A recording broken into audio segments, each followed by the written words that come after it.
maybe I need to go to spirit howling. How did I go through the trauma? It just, all the demons that live inside of me unleashed into one character. But no,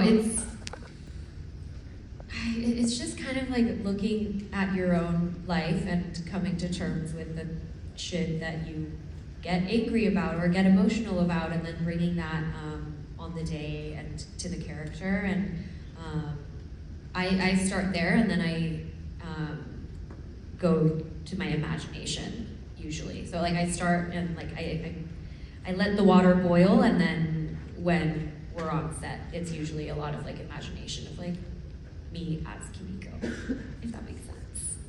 Yeah, thank you. All right.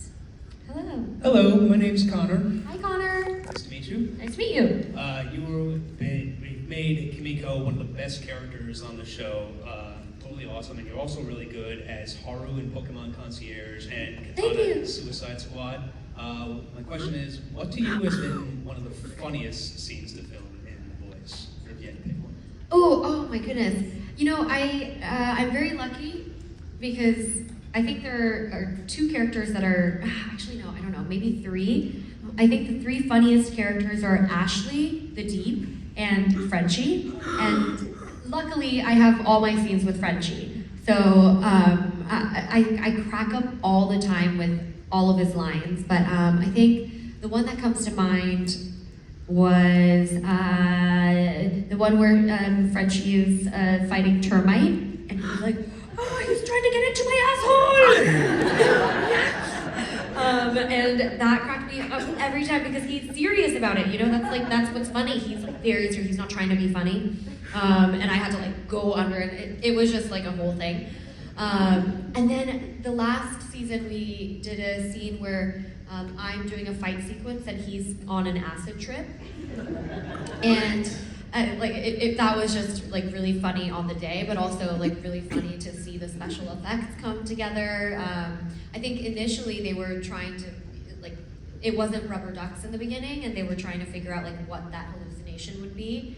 And I had no idea what it would be until I saw it. So that was really funny to me. Okay. Thank you very much. Thank you so much. Hello. Hi. Hi. Okay, so you seem like a really, really sweet person. So I was wondering how you kind of like got into character for Kimiko, because she's so like violent. Again, I don't know. It must be somewhere inside of me.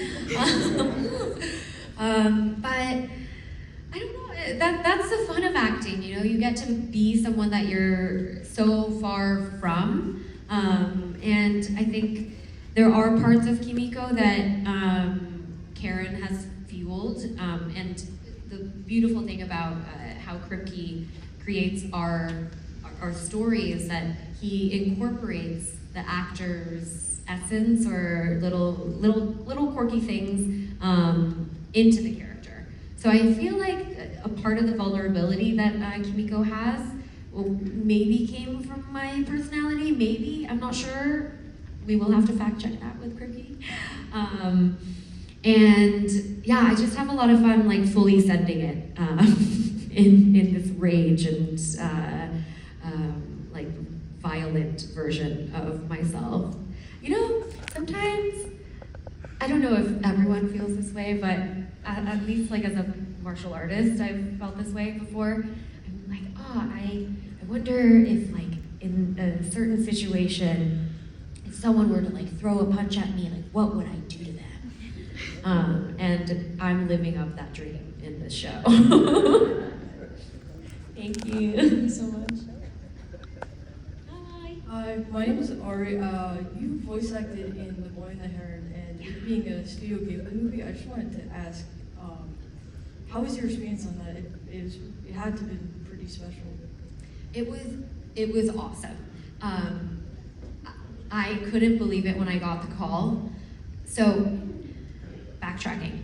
I have been a huge fan of the Ghibli movies since growing up. It is, you know, I watched Disney growing up and I love Disney, but Ghibli is like Disney to Japanese people. Like, every single person that's Japanese has grown up with it. And so it was always my dream to be a part of that world. And but he hadn't made anything in a really long time.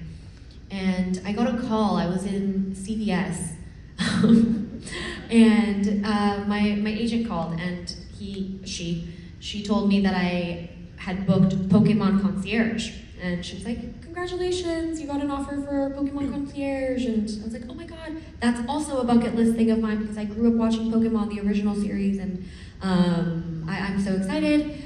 But another Japanese IP that I would love to be a part of is Ghibli, and I've said this before, but just as a reminder, like I'm still very, very open to lending my voice to that in any capacity. I could be like a tree branch, like rustling in the wind or something.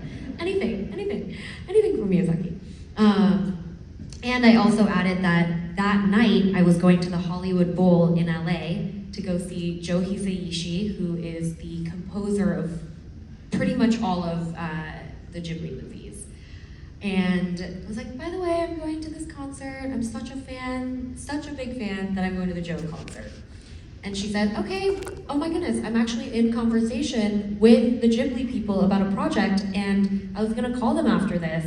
I'm gonna tell them this little, about this little concert that you're going to, because I think it would convince them.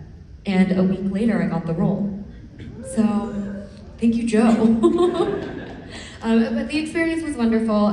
The director, Michael Sinter-Nicholas, is someone that I worked with on Star Wars, and I think he also put in a good word for me after he knew that I was interested, because, I just feel like the stars aligned for that, and the character that I played was also like so special to me, because she's kind of the driving force of Mahito, from the second half of the movie. So I loved playing her. Thank you.